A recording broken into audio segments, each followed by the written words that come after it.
Hello, Star Trek fans. Welcome to ReBinge It. This is the ReBinge Star Trek Voyager podcast. My name is Kim. And my name is James. And we're watching Star Trek Voyager from the beginning, one episode at a time.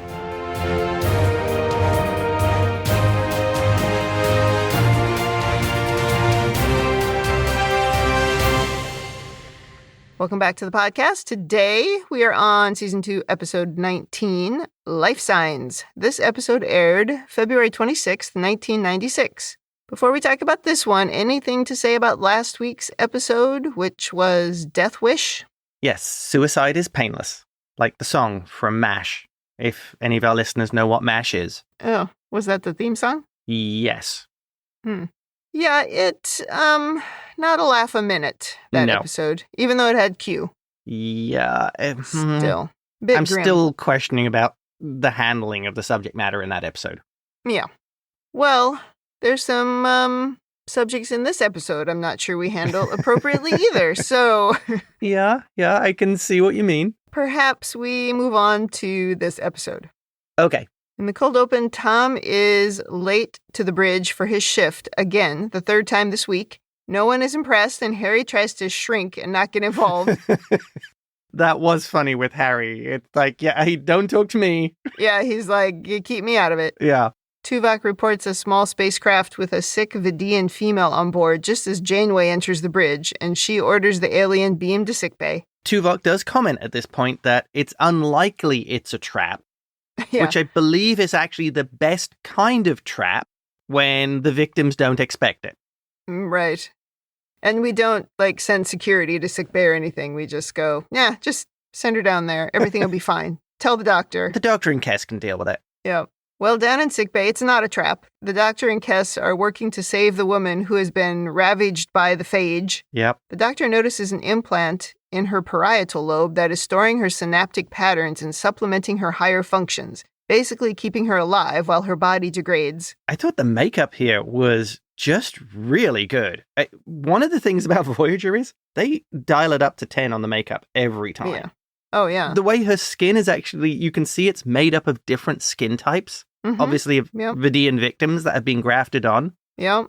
The doctor realizes the woman is about to die and transfers her brain patterns into the hollow buffer. And he then really quickly creates a complete holographic body for her. Yeah. I would argue we should have created a temporary body that looked like her original body. Yeah. But I guess we didn't consider psychological impacts of what we were doing. But anyway, we cue the theme song. The doctor does look very pleased with himself. Yeah, there's a few times in this episode where he looks quite smug. Yeah. Now we go to the captain's ready room, and Chakotay tells Janeway the woman's ship was headed to a remote Vidiian colony about 10 light years away. Yeah. They plan to turn her over to them when they get closer, which will be in about 22 days. And then he tells Janeway about Tom's bad attitude, and he says he knows discipline is his responsibility, but he doesn't seem to understand that the crew is his responsibility, not discipline. Leadership. You're supposed to set an example, help them succeed. You're not the babysitter. This does feel a little bit like he's taken his command brief from a British Age of Sail ship. He's in charge of discipline. What about the men? Well, they're peasants. They don't care. The beatings will continue until morale improves? Yeah. Well, anyway, he tries to dump the difficult decision off on Janeway. Round of applause there. Oh my God. He does bring up that Paris has been Janeway's personal reclamation project. Yeah, but he's just trying to wash his hands of a problem that he created. Plus, they had children together, so I think it's important that he brings Janeway in on this. Mm-hmm. For some inexplicable reason, she says she trusts his judgment. I don't know why. She has absolutely no reason to just trust his judgment, but it is his job. Perhaps shockingly, I will defend Chakotay a little bit here. He knows that this is a personal reclamation project of Janeway's. She is involved in trying to get Paris to be more than he has been. And I just think it's good practice with your commanding officer in this case, with your boss, to say, Tom's been a bit of a problem. You've worked on him in the past and actually made a difference. Do you want to get involved in this? That's kind of how I saw it. Yeah, that's probably the best thing to do in that scenario. The trouble is, I feel like Chakotay created this problem. Okay. I will also add that I actually remember the storyline here. Well, I don't remember it. Okay, we'll leave it at that. I don't want to give you spoilers. Okay. Down in sickbay again, the doctor transfers his patient's synaptic patterns to the new holographic body and revives her. No biggie, super easy. Well, we do get to see what the Vidiians actually look like without the phage. Yeah, even without skin, we get to see what they look like. That's true, yeah, and their internal organs. The woman wakes up confused, of course, but does notice immediately that her hands look different. The doctor hands her a mirror, which then makes her cry. This confuses the doctor, but she is moved seeing herself looking healthy again. She's been sick with a phage since she was a child. She tells the doctor her name is Danara Pel, by the way, a name from Deep Space Nine, Pel. Oh gosh, Pel, yes. The Ferengi you wouldn't let go of. Oh, it was Quark's only chance at happiness, and he threw it away. Yes. Yep. You don't let someone like Pel go. Yes. Well, here's another Pel, and she is a hematologist. She's surprised to hear that the doctor doesn't have a name. Yeah. I did think it was funny that there was just a mirror sitting there. Why is there a mirror there? The doctor likes to look at himself when he's off duty. Yeah. He explains she only has a few days in this state before she needs to be transferred back to her original body. She's also stuck like he is in places that have hollow emitters. At this point, she sees her actual real body on the biobed and she gasps, like, oh my God, there I am. We've got so much to talk about here. Should we start now? Okay. First of all, I thought it was interesting when the doctor says that he recreated her body from the undamaged chromosomes in her brain. Yeah. So the phage is actually damaging this species' DNA? Are we sure this isn't an engineered weapon against them? I mean, the Dominion? If their DNA is falling apart, then how are they actually even staying alive? I don't know. I guess how long would it take for evolution to start changing your DNA? Thousands of years? Millions of years? I don't know. Random mutation could happen tomorrow, could happen 1,000 years. Yeah, because I think she says it's been hundreds of years, right, that they've had this disease. I mean, we talked during the pandemic, right, that came up a lot, that the virus was certainly able to mutate and change constantly and really quickly, but I don't know about our DNA. DNA damage is what happens when you get exposed to radiation. And if you get a large enough dose, it kills you because it destroys your DNA. Yeah, it's strange, actually, that they can stay alive because she's had this disease since she was 7, but she's a grown adult, so I guess it's slow acting. Yeah, and they have a lot of medicine that can compensate for it. She actually says later on that her job is to prolong the suffering. That's how she feels, yeah. So as a hematologist, maybe she can keep them alive longer. And that's how their medicine works. Although we get hints in this episode that there are healthy Vidiians. Yeah, or Vidiians that get it later in life, maybe after they've had children. Maybe. How on earth they reproduce is up in the air. Right. Another thing I want to bring up here is I feel maybe this is a little bit cruel. Unintentionally so, but she wakes up and doesn't have the disease that's plagued her whole life. And then you tell her, oh, well, you're not actually cured, you're just a sentient hologram. It seems a bit off. Like, I guess the doctor is a bit more of a doer than looking at the larger implications about the effects this would actually have on a person. Well, yeah, that's what I mean when you should have thought about putting her into the exact same looking body. Right. Not put her into, or I guess put her into a robot, something completely different. Yeah. But instead, he sort of recreated her without the disease. Yeah. And how do you not think that's going to impact that person, especially when you know they can only be there for a few days? But this doctor, he still doesn't have enough empathy. I mean, Kes could have said something. She has enough empathy, but she didn't. Well, yeah. But he's also completely shocked when she cries. Like, why aren't you happy that I did this? Right, exactly. He's sort of focused on what we can do rather than what is this also going to do to her? Yeah, he's that scientist who can create the dinosaurs but doesn't ask whether or not he should. Great reference there. Good one. Thank you. He's also very focused on his own genius and how great he is. Yeah. He spends a lot of time telling her how great he is. And it's just like, dude, you are annoying. You've done probably irreparable psychological damage to this person. Yeah. But congratulations. I mean, unintentionally. Yeah, but that doesn't free you from what you did. You still did it. I disagree. On an episodic show, that is completely acceptable. Trauma is trauma. After the ad break, the doctor is trying to convince B'Elanna to allow him to drill a hole in her skull and extract a sample of her parietal lobe in order to graft it onto his patient's brain. Remember, we learned that Klingon DNA is resistant to the phage, so the doctor believes he can prolong Danara's life, not cure her of the disease, but allow her to live longer. So he's going to pull bits of B'Elanna's brain, 1 gram. I don't think those bits grow back. Unless they do with Klingons.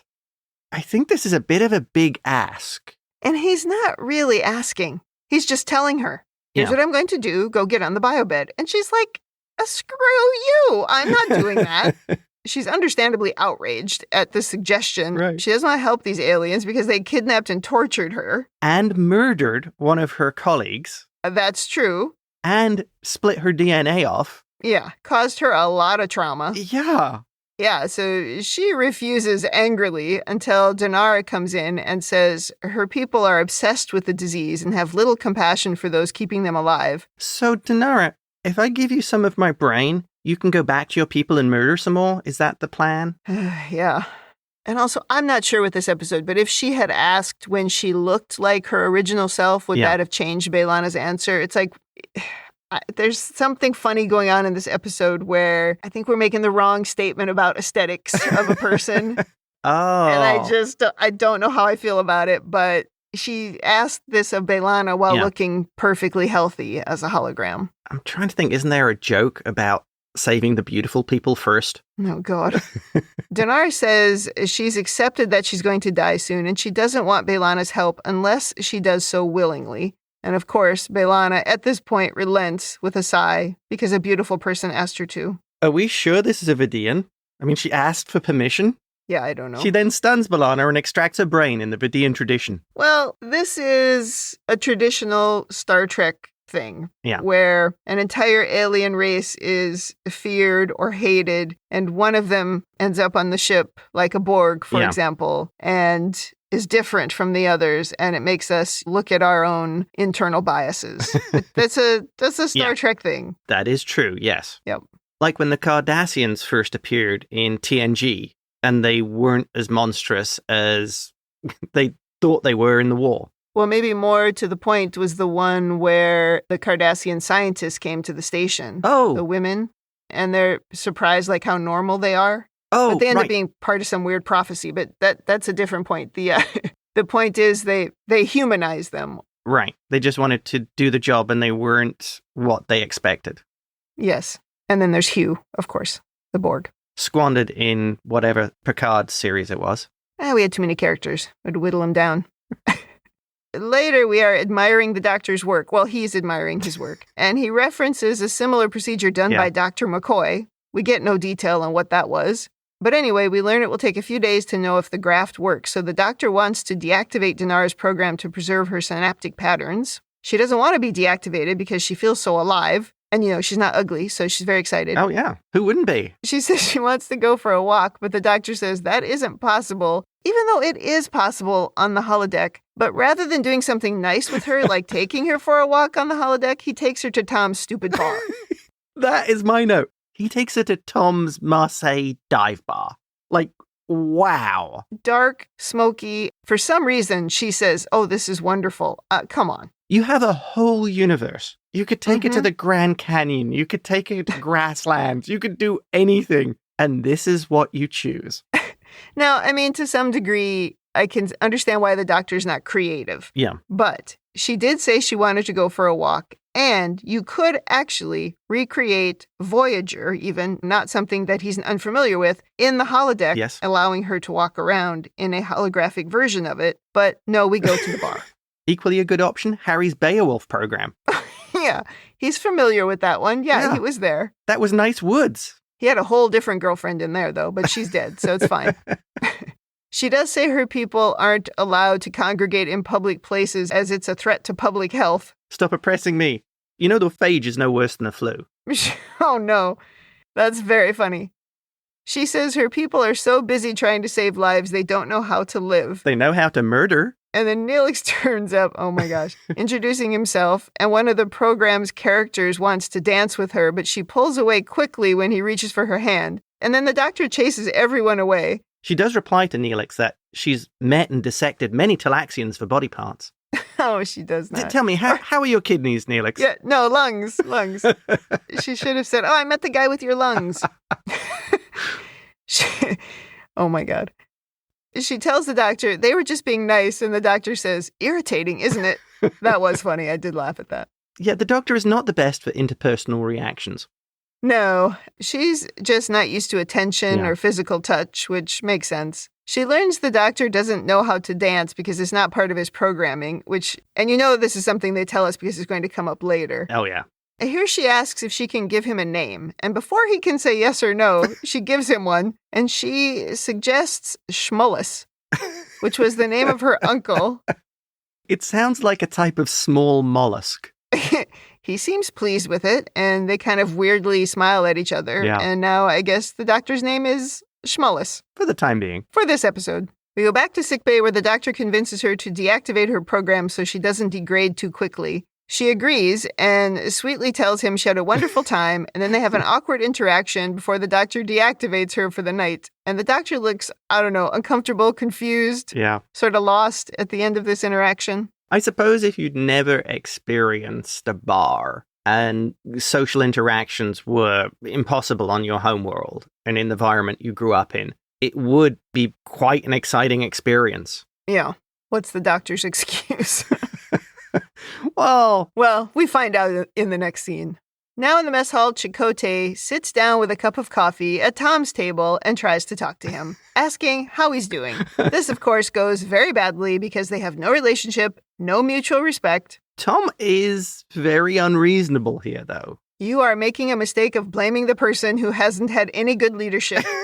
I agree Tom's being a dick, but Chakotay is not helping. He has never talked to this guy. He has never before asked him how he was, and he chooses in a public location to sit down like we are buds and say, hey, man, what's going on? Seriously? I would agree. Maybe Chakotay needs a little bit of management training or coaching in this position because it isn't the marquee. And, training, learning how to do this kind of thing maybe has not been on his priority list. And something is clearly wrong. Yeah. It's so dumb to go into the mess hall surrounded by people and expect to have any kind of a useful conversation. Yeah. It's so dumb. This, of course, goes very badly. Eventually, Tom tells him that his problem is with Chakotay. He says he's not allowed any leeway to do his job, and Chakotay just shoots down his ideas all the time. Chakotay says making decisions is part of a leader's job, which makes me laugh that he knows part of a leader's job. Anyway. He read it in a book. Yes. Anyway, it just seems like Tom is upset that Chakotay doesn't listen to him, which I agree is childish. Right. That's what I mean. Tom's a little unreasonable. Yes, but then Chakotay makes a fatal mistake. Another one? His next fatal mistake, which is, I didn't come here to be lectured. Thanks. Okay? Again, just the worst attitude to have as a leader in public in front of a bunch of people who can hear you. You are just so stupid. And then Tom acts even more childish by saying, well, I'm not the only one who thinks this way. That's a super childish one. Lots of people think this. I love that when somebody at work will say that. Well, it's not just me. It's probably just you, yeah. Okay, yeah. It's probably just you. And in the background, the shady Jonas brother is watching this interaction. Yes. I have nicknamed him Treachery Jonas. Oh, he's got a name coming up in the next scene. Yeah, mine's better.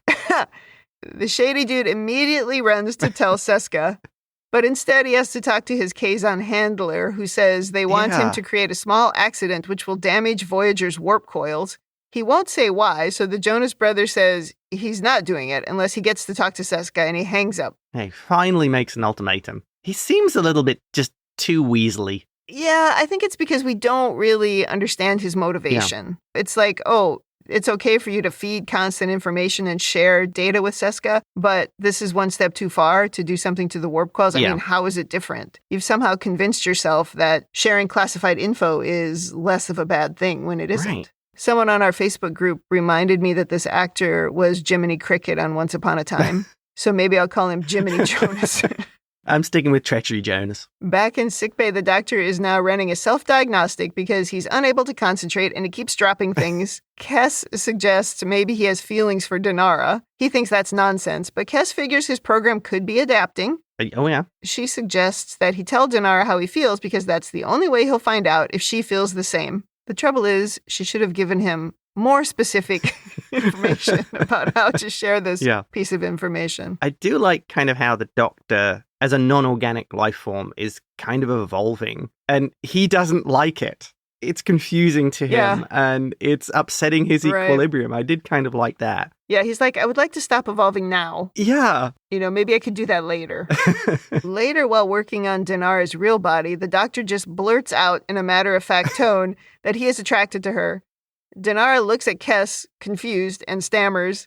Then Kes tries to make it less awkward, but that doesn't help. No. And in the end, Danara just says, I think it's best if we keep our relationship professional. And everyone looks exceedingly uncomfortable. In the very next moment, he says he's going to try stimulating her posterior sciatic nerve. And I don't know if this was meant to be funny, but basically she turned him down, and so he's decided to shock her in the butt. Because that's where that is. I think this is where the Bashir subroutine kicked in. The ethics of being attracted to your patients. To your patients? Yes, exactly.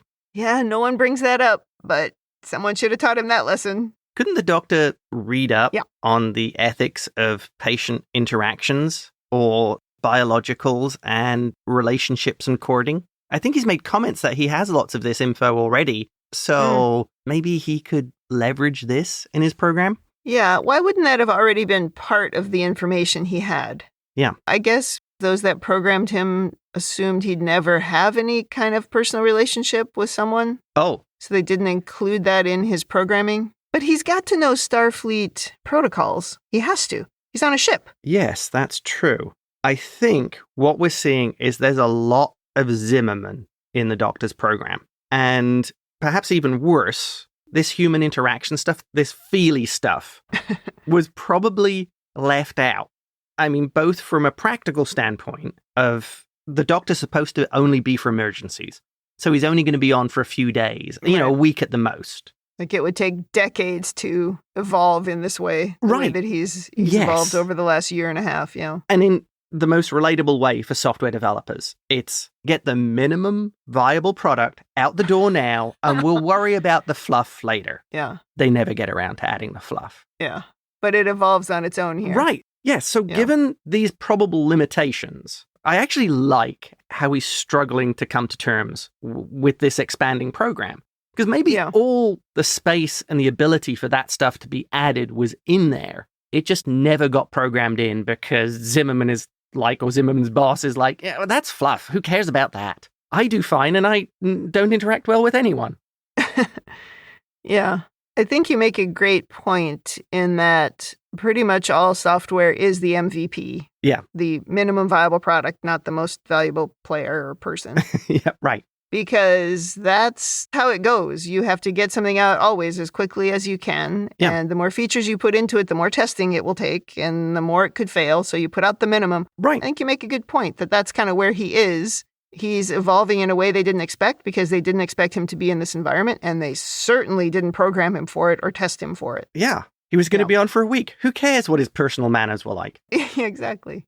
Well, now the Doctor does another tried and true Star Trek thing. He goes to get romantic advice from Tom. From Tom, really? Well, it's the trope, because we would have gone to Riker on TNG and people did. But really, you should only seek romantic advice from Captain Sisko or Guinan. Yeah. Nobody else. Because Sisko loved love more than any captain ever has. Yes, he did. And Guinan has seen the most. So don't ask anybody else. Why are you going to Tom? Well, anyway, the Doctor wants to know how long it takes to get over being rejected, which Tom basically tells him, you're never going to get over it. Oh, dear. And he also, he tells a story about a woman named Susie Crabtree, which is the fakest name. I mean... Also, maybe the whitest name. What are you doing with this name? That's the thing about Tom. It's made up. Oh, okay. This sounds like one of your mom's romance novels. I'm pretty sure this is where Tom pulls his dialogue from. It's honestly, it's hard to take Tom seriously as a romantic person, and maybe this is deliberately what they're doing when he's hanging out in a Marseille dive bar loaded with Tom's fantasies. I view Tom as more like depressed and despondent. Don't go to him for this. Yes. That's why he's hanging out in that bar, is because he's unhappy, not because he's like a great womanizer or something. Exactly. That's how I see Tom. Tom is a wannabe. He isn't this romantic lead. Right. I do have something about this, I think, in Women in the Future. Okay.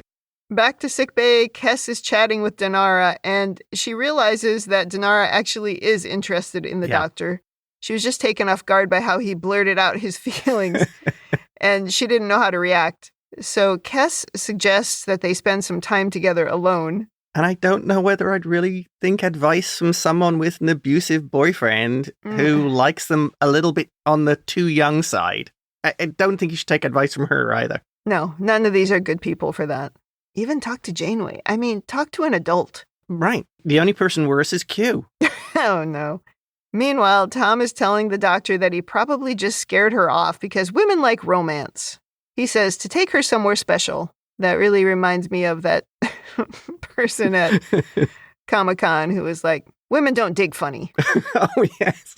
I'm not even going to talk about who that was. It was a writer. But anyway. Yeah. Now we have a weird date in an old car parked on Mars where the doctor gives Danara flowers, chocolates, and a teddy bear. So I guess we're on a date in the 1950s, at least in a 1950s movie. Is this the writer's golden age? Is this what they view as their golden age? Like, if we were to write something now, we would write it set in a Prince concert in the 80s. Well, I don't know. There are so many dumb things in the scene. It's hard to even... I don't know. I don't even know what to say about this. I mean, I could see taking someone on a date to a planetarium. Those could be kind of cool, especially if they're like the full light shows and things. The problem here, okay, yeah, is that we didn't ask anybody what they wanted to do. Yeah. We instead did a stereotypical thing of, I'm going to give all these flowers because Tom says, oh, they like romance. And you know what romance is? It's gifts, because that's how women are. You got to give them gifts and you have to tell them how good looking they are. And it's so irritating. Interesting. It's so reductive. How about you ask her maybe what she'd like to do? Because now when they're sitting here in the car, she says, what are we supposed to be doing? And he's like, oh, we're parking. Okay. You can buy me gifts. I'm not saying you don't like gifts, or I like gifts, okay?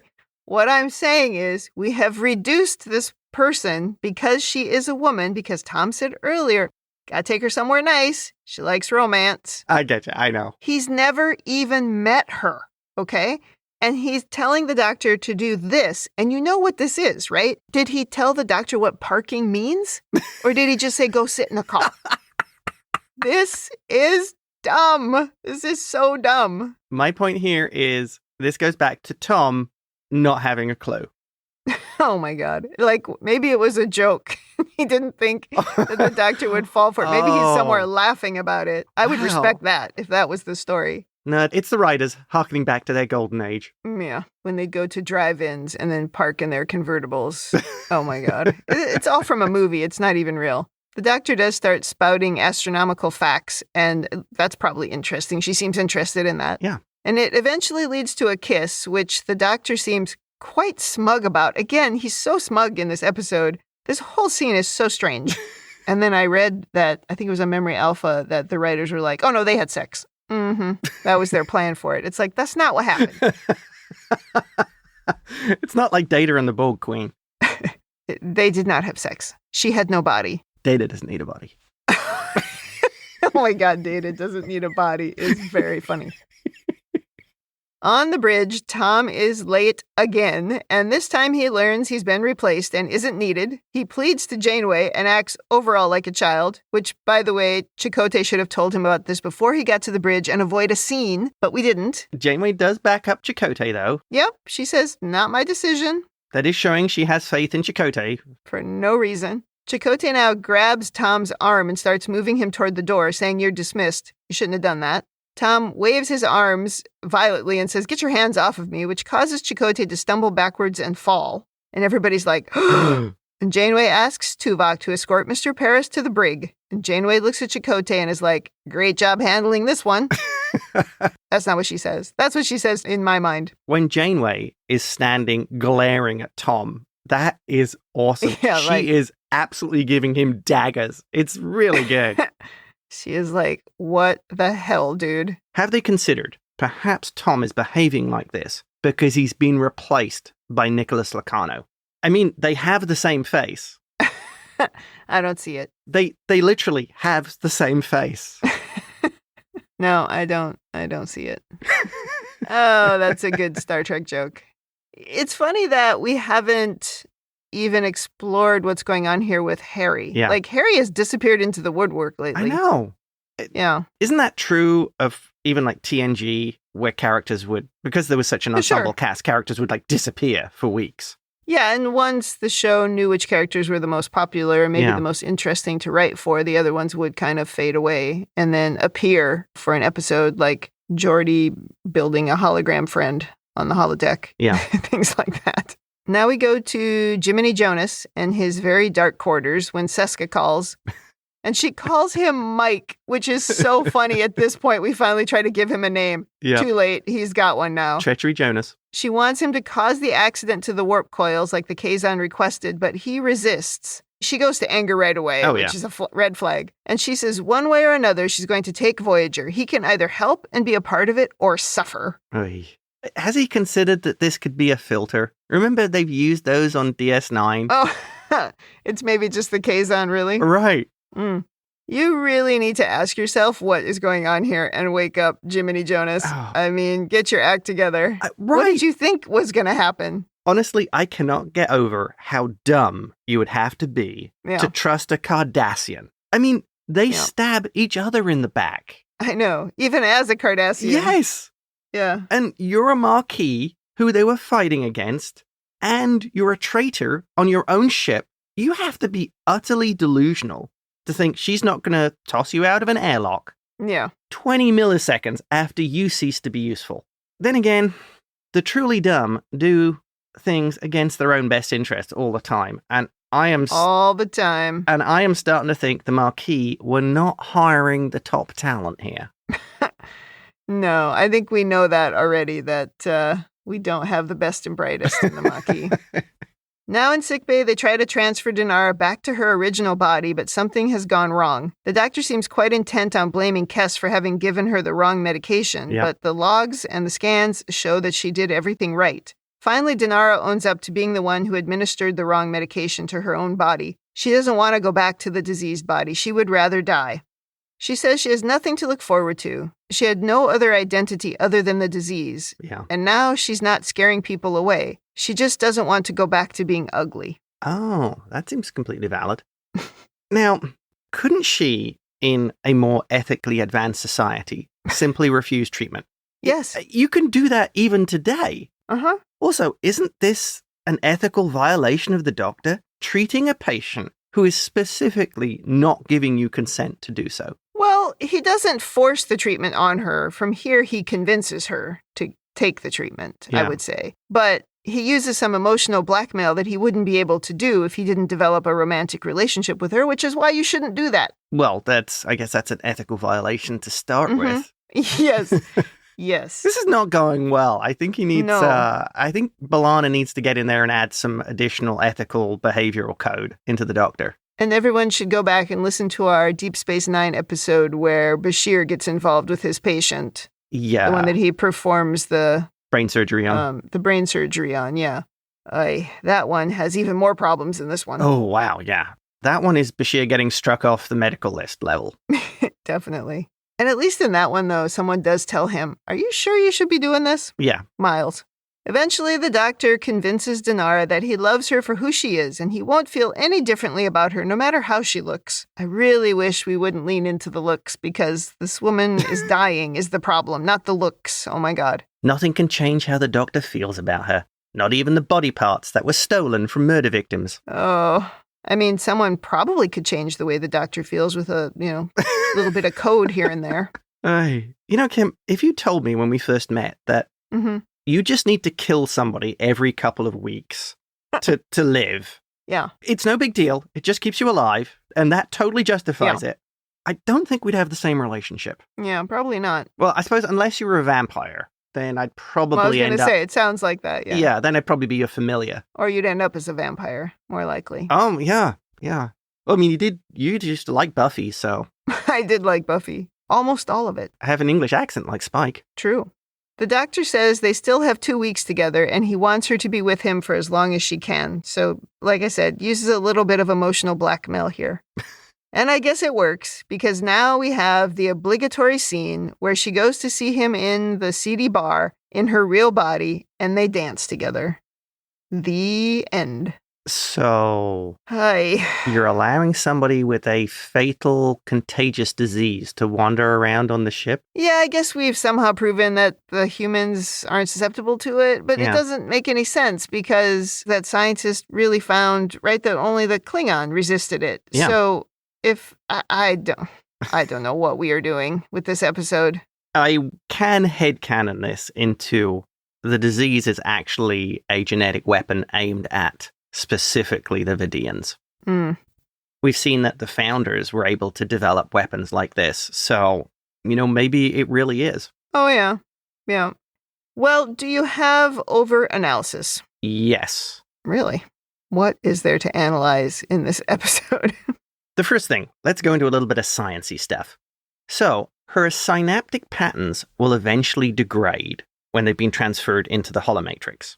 Are you running analog signals? Yeah, why would they degrade? Yeah. Because if you were able to transfer them, why can't you download them again into something else and then re-upload them quickly? Yeah. How? Yeah, I don't know what that was about. How are they degrading? Well, we needed an excuse. We needed something that would shorten the time. This is why you need a science advisor. I feel there's a complete lack of understanding of the digital domain. So, unless Star Trek computers work on computron particles, which have a finite lifespan, why would it degrade? That one I find really irritating. Because, is it degrading now? Is she starting to lose memories? It would have made sense if they had done something like she couldn't access all of them or something. Do you know what I mean? So that she only actually had partial memories, or every now and then she would glitch because the computer wasn't able to actually store fully brain patterns as they exist inside of a person. Oh, so they couldn't run all of them simultaneously. It's sort of, I can give you base memories and the last 2 weeks, but everything in between, we have to put in long-term storage. Then it would have maybe made sense. Yeah. But the way they do this, which is just, I transfer the brain to the computer, you're completely normal. Oh, but eventually it's going to not work anymore. Why? Why would it not work? Yeah, I agree. That's dumb. It's too much of a hand-wavy plot point. Yeah, we did it for the story, and it's a mistake. Yeah. And leading on from that, they really need to get the schematics and scan that synaptic recording device. I mean, this could give you a form of immortality. Transferring your consciousness into the holodeck, that's like a huge deal. It also appears that the memories and experiences from when you were running as a hologram have been retained. Yeah. So you could clone yourself, drop the memories into the body at will. Keep stealing new bodies and Even if you got the phage, drop the body, clone a new one, re-upload your memories to it. Yeah.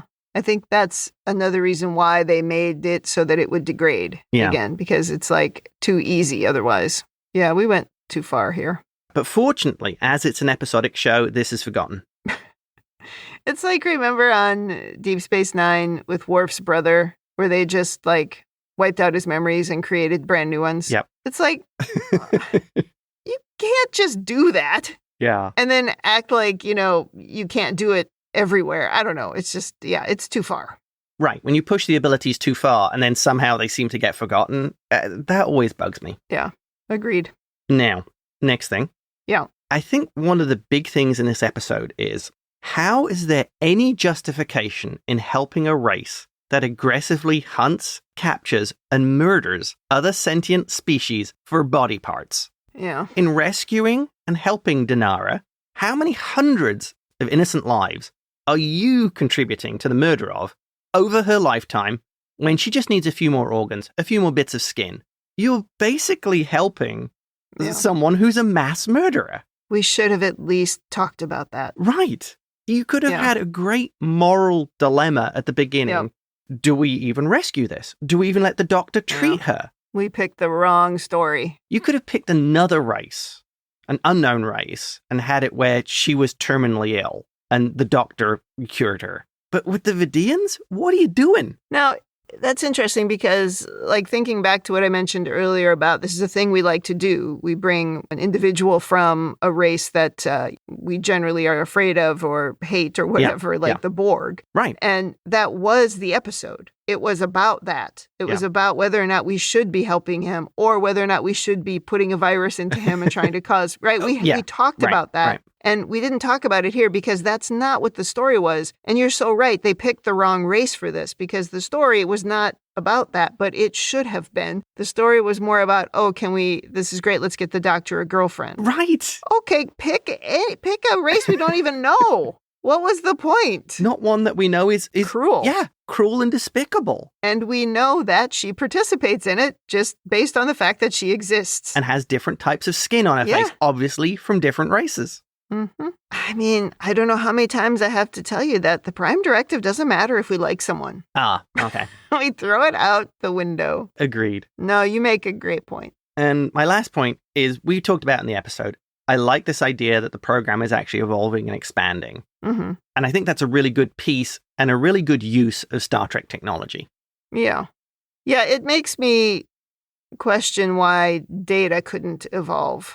Yeah. But I get it. It's different. And also, I think just for the sheer story of Voyager, they needed him to not be Data. Yeah. He needed to be something else. Yes. Well, it does raise the question of if you can write a program and the Doctor can expand like this and become a much more sentient life form. And I would say an equivalent to Data in terms of understanding his own existence, then why don't you make hundreds of them? Data's no longer unique. Yeah. You just need to shrink down a hollow computer so it can fit in an android's head. Boom. Sorry, Data, you've been replaced. I don't know. They made a whole thing about his positronic brain or something couldn't be replicated. I don't know. Just like this, we needed an excuse for something to... It couldn't be replicated except for all those Sung series androids that were floating around the universe that Sung put together. All right. Is that all of your overanalysis of this episode? That wraps up my overanalysis. Over to you, Cam. I don't have any overanalysis. This episode is not deep enough for overanalysis. I do have something in Women in the Future. Go for it. I don't know. I mean, am I just a curmudgeon? I don't generally like episodes like this where we try to cram a romance into 46 minutes because I don't believe in it. I think it's dumb. But you never have. I also think it's so demeaning to women in general. Yeah. For many reasons. One, that she wants presence, that she wants to look pretty. And it's just, I mean, I can't believe we didn't talk about that she wanted to wear a pretty dress because we did that in Deep Space Nine. It's just... There's a lot of reductive tropes. It's so reductive. I just find it quite frustrating. I'm not sure, I think the reason I get so annoyed at episodes like this is not because the romance happens so fast, but because it just always has to trivialize something. Mm-hmm. Whether or not it's the woman's feelings or anybody's feelings, doesn't have to just be the woman character. And it has to shrink down their feelings and maybe their trauma, like the episode of Deep Space Nine that we talked about with Bashir. But we got to shrink it down to a 20-minute relationship that we're going to create and destroy. And I can't seem to accept that any kind of connection is good and valuable and can be interesting. These little crammed romances, they drive me crazy. I don't get it. They're a little bit too much romance novel. Is that sort of the problem? They're unrealistic, tropey fantasies. I guess. I mean, I watched soap operas for a long time, as a kid for a number of different reasons. It was a different time. There weren't that many things on. But generally on the soaps, the women weren't... I mean, sometimes they were just sort of the eye candy, right? But the men were also eye candy on the soaps. Oh, yeah. But also the women could be villains. They were frequently very complex, powerful people. I mean, it's just not maybe what people think. Well, you needed to write them like that to keep people interested in the soap. Yeah, right. And of course, they would get crazier and crazier because the characters would be around forever. And you'd repeat storylines because you had to. You just ran out of stories. Yeah. But I mean, I could somehow watch those shows, but I can't watch stuff like this. It's so dumb. Not your favorite. So, I don't know. No, it isn't. I'd have to think about, has it ever worked? Has there ever been an episode for me where it's worked? I don't know. It wasn't this one. Yeah. Remember, there was an interesting episode on Deep Space Nine with Lwaxana Troi, where not in the beginning when she's like really hitting on Odo, but when she comes back. Oh, yeah. And she looks to Odo for protection, and then that actually turns out to be a really interesting episode, and I did really quite like that one. And wasn't that one that you didn't like until we sort of talked about it? Yes. And then I had such a different view of it. But yeah, I think a romance that's going to be created, grow, and die in 46 minutes, show me one where it's worked, I guess. Only if they die at the end. Yeah. Those often work. Oh, let's stop complaining about that. I will move on to Janeway's leadership corner. Oh, Chakotay. The reason the chat went badly with Tom is because you've not established yourself as caring about Tom up until this moment. Yeah. And then you saddle up with a cup of coffee and ask him how he's doing in a public setting. It's so dumb. You need management 101 training or you need to be fired. You are awful. Don't you think, though, that does feel like a lot of crappy management? Yeah, from like the late 80s and early 90s when we were getting into the industry. And a lot of the management was just god-awful. He's like the guy in Office Space who's always got his coffee cup. Yeah, I'm going to have to go ahead. Lumberg. Yeah, but we're supposed to be more evolved here because Tom clearly has a problem. But you've got people who are writing it from that's what they think management should be. Like, I think you would get a very different story if you were having millennials or Gen Zs or Gen Xers writing maybe. it. Yeah, that's... Also, look, Janeway needs to be telling Chakotay what to do because he doesn't know. He has no idea what he's doing, and he's a disaster. Well, that also, I think, is a bad 80s management technique or 90s management technique of, well, you should know what you're doing. Yeah, I'll just leave it to him, and he'll figure out how to manage people. No, managing is hard. Yeah, right. By the way, if you're a manager and you think managing is easy, there's a very good chance you're a terrible manager. I hate to be the one to break it to you. Managing is very hard. If you've got 3 people who report to you and they're all self-motivated, great, fantastic employees, okay, you could probably stumble through even being crap at it because they're just looking after themselves. But that's not how it is most of the time. There's always at least one person who's got some kind of a struggle and you ought to be paying attention to it. And they're also affecting the other people on the team and you're not noticing it. But if you think it's easy, you're not doing it right. Well, come on, you got to mention your first big management experience there. What did you describe them as? The Island of Misfit Toys. Yeah.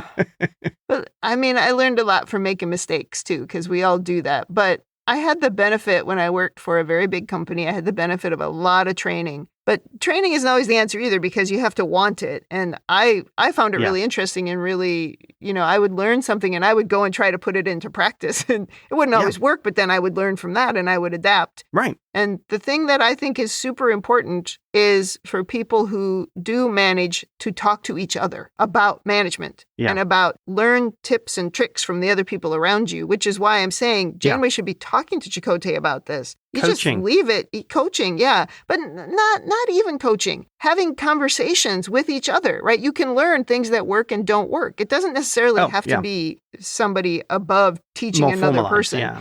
It's just you learn what works with human beings or whatever aliens are on your team. How to deal with Vulcans and Klingons. Yeah. Remember, Vulcans are always going to do well actuallys. Vulcans for sure. Oh, God, a Vulcan would be a very annoying employee. Well, actually, I think you'll find Vulcans are the most efficient employees. Oh, no. Let's move on to rating. Thumbs up, thumbs down, or neutral. What is your rating? This is an absolute solid neutral. Yeah. There's not a lot great to say about it. There's too much hand-wavy. I feel there was too many excuses for the plot. Yeah. It felt very much like we want to give the Doctor a girlfriend. Yes. That's the episode we're going to write. Right. Classic Star Trek filler episode. Yeah. Yeah, absolutely. And it's sad because the Doctor is a great actor and plays a great character, and this is a waste of talent. Yeah, we had a thing we wanted to do, and we wrote a story around it, and it wasn't very good.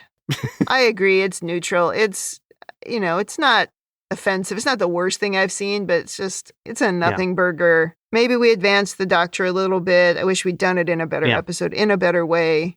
I wish we hadn't made any comments about the woman being ugly when she's ill. I just wish we hadn't done that. And parking. Come on.